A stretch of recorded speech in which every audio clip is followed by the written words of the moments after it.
Ich bin Jessica für Common. Wir sind jetzt hier in Leipzig beim 36C3, also beim 36. Chaos Communication Kongress. Der findet statt vom 27. bis zum 30.12. Und wir gucken uns jetzt mal um.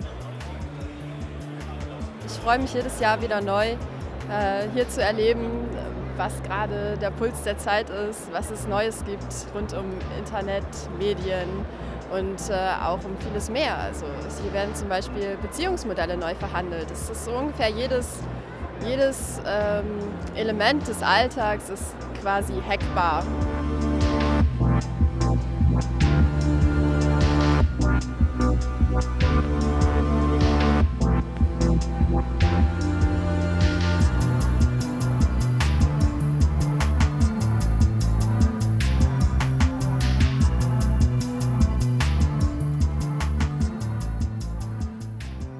Wir stehen jetzt hier mit Pico von den Hexen. Hi Pico.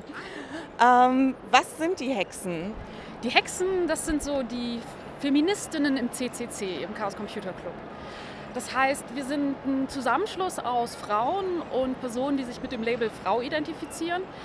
Wir sind absolut inklusiv, was alle Non-Binary und Menschen, die Geschlecht hacken wollen, anbetrifft. Wir sind gut 300 Personen, die zusammen Dinge planen und Dinge organisieren. Was macht ihr denn hier beim 36. Chaos Computer Kongress? Eine ganze Menge. Also wir haben erstmal unsere eigene Assembly. Das heißt, wir haben einen Ort, an dem wir uns treffen können und an dem Leute uns begegnen können. Wir haben an der Assembly einen kleinen Vortragsort, an dem wir ganz viele verschiedene Vorträge haben. Wir hatten da eine Krypto-Party, eine Einrichte-Party hier am Anfang, um mit dem großen, gefährlichen Kongress-WLAN klarzukommen und jede Menge anderer Talks. Wir haben das legendäre Hexenlagerfeuer, das schon in manchen Talks zu sehen war. Und um das herum haben wir ein kleines Wohnzimmer aufgebaut, wo man sich einfach hinsetzen kann, gemütlich sitzen. Und wir haben in dem Wohnzimmer eine feministische Bibliothek, an der man einfach Bücher nehmen kann, die ein bisschen lesen kann und natürlich wieder zurückstellen. Dann gibt es noch den Anger Exchange. Kannst du uns dazu was erklären? Ja, das ist der Anger Exchange Point. Der kam dadurch zustande, dass wir gemerkt haben, hey, wir sind eigentlich unglaublich ärgerlich, aber wir wollen eigentlich nicht so, sondern wir wollen das irgendwie charmant machen. Und wir haben ein bisschen überlegt und sind dann auf diese nette Idee gekommen.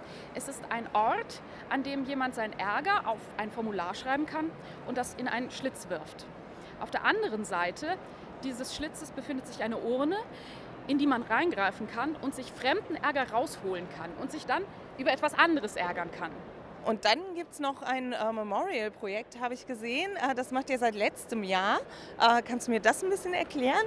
Ja, das ist ein sehr schönes Projekt, das letztes Jahr mit einer Sache angefangen hat und jetzt ganz viele Zweige und Äste hat. Wir wollten so ein bisschen die Community auch einladen, mit uns tolle Sachen zu machen. Die Idee war auch eine Sichtbarkeit von Frauen in Technik.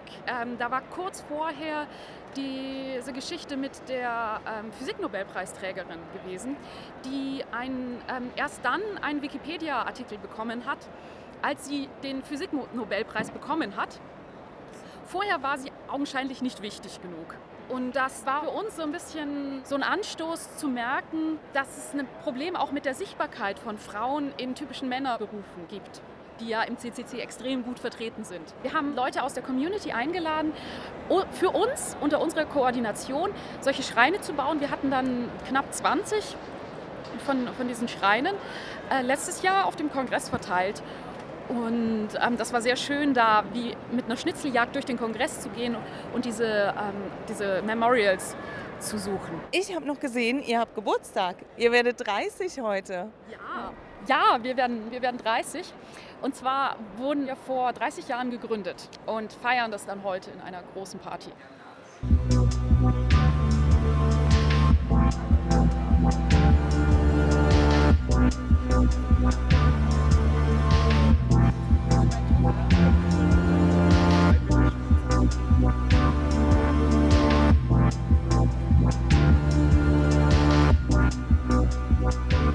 Was sind Sachen, wofür dieser Kongress da ist oder wofür es wichtig ist, was man hier finden kann oder was man damit erreichen kann? für uns ist es eigentlich immer so das erweiterte Familientreffen gewesen, weil man trifft hier Menschen wieder, die aus aller Welt kommen und Menschen, die man nicht jeden Tag sehen kann, mit denen man über das Internet kommuniziert, mit denen man sehr viel digital schreibt. Und es ist eigentlich immer wichtig, dass man Personen auch mal begegnet, dass man mit Personen mal persönlich sprechen kann.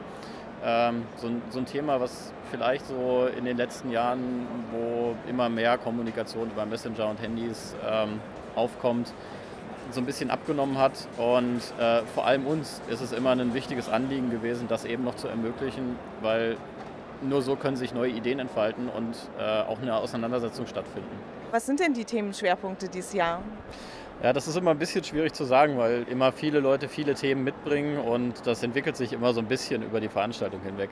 Wir haben allerdings natürlich dieses Jahr so ein paar Vorträge, die auch in den Medien sehr, sehr weit angenommen wurden. Das ist einmal der Vortrag zu dieser Telematikinfrastruktur, das ist die Gesundheitskarte, die elektronische Patientenakte, dieser ganze Bereich, der dahin fällt. Da haben sich Leute mal mit beschäftigt und sind losgegangen und haben sich Ausweise bestellt, Arztausweise und somit Zugriff auf Patientendaten bekommen. Was ich noch gesehen hatte, ist Nachhaltigkeit ist dieses Jahr ein großes Thema. Was hat Nachhaltigkeit mit dem Chaos Computer Club zu tun? Naja, also das ist leider dieses Motto sehr, sehr stark nur auf den Umweltgedanken interpretiert worden in der breiten Masse. Das ist natürlich so, dass ein Motto immer so ein bisschen Interpretationsbedarf geben soll, aber für uns bedeutet es natürlich auch, dass wir in irgendeinem Sinne uns vorhandene Computerressourcen auch sinnvoll nutzen wollen. Und da geht es nicht unbedingt nur um den ökologischen Hintergrund, sondern eben auch das, was wir mit Technologie eben tun. Dass es auch darauf ankommt, dass wir bestimmte in einem Systemressourcenrahmen bewegen und vielleicht gucken, was können wir mit dem tun, was wir haben und wie können wir da vielleicht mehr rausholen, wenn wir etwas sparsamer sind. For Future und Steve Ballmer zu sagen, Developer.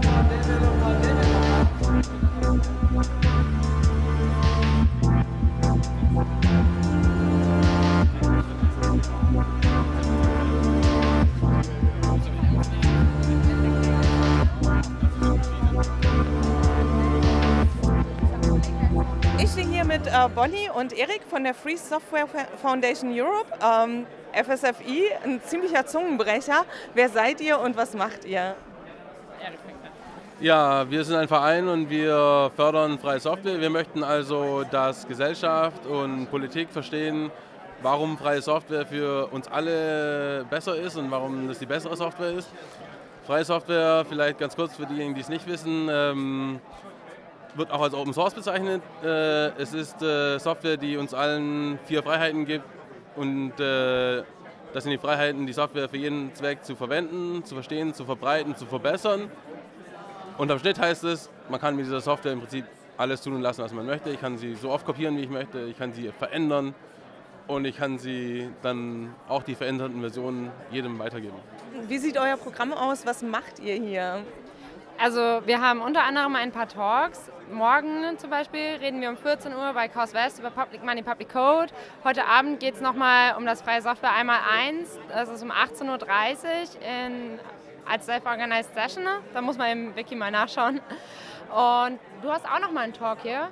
Das darfst du gleich nochmal ankündigen. Ne? Also du hältst noch eine Session. Worum geht's da? Da geht es darum, die Freiheit auf Mobiltelefonen, also freie Software auf Mobiltelefonen. Wie kann ich ein Android benutzen, ohne Google benutzen zu müssen? Wie kann ich trotzdem das Beste rausholen und noch viel mehr? Du hast da so einen Sticker in der Hand. Was ist denn das? Genau, das ist ein Sticker, weil wir haben hier ein Cluster organisiert, das nennt sich About Freedom und das ist so ein Zusammenschluss von verschiedenen Organisationen, die alle im Umfeld von digitalen Freiheitsrechten sich quasi dafür arbeiten. Und wir haben dieses Jahr auch zusammen mit noch ein paar Nachhaltigkeitsorganisationen bilden wir dieses Cluster und möchten eben vor allem hier auf dem Chaos Communication Camp auch die politische Komponente hineintragen, dass es eben wichtig ist. Es ist wichtig, die Software zu coden und zu verstehen und zu verbessern, aber es ist halt genauso wichtig, eben auch die Gesellschaft außerhalb dieser Hackersphäre darüber wissen zu lassen und dafür sind wir hier und da möchten wir so ein Zwischenglied sein. Und wenn man euch unterstützen möchte, wie findet man euch und was braucht ihr an Unterstützung? Also wir haben unterschiedliche Möglichkeiten, das kann man auch bei uns auf der Homepage nochmal nachschauen unter fsfe.org und dann /contribute. Da findet man auch ganz viele Informationen dazu, wie man uns unterstützen kann und ansonsten einfach gerne vorbeikommen und fragen. Alles klar, danke euch. Ich wünsche euch noch viel Spaß.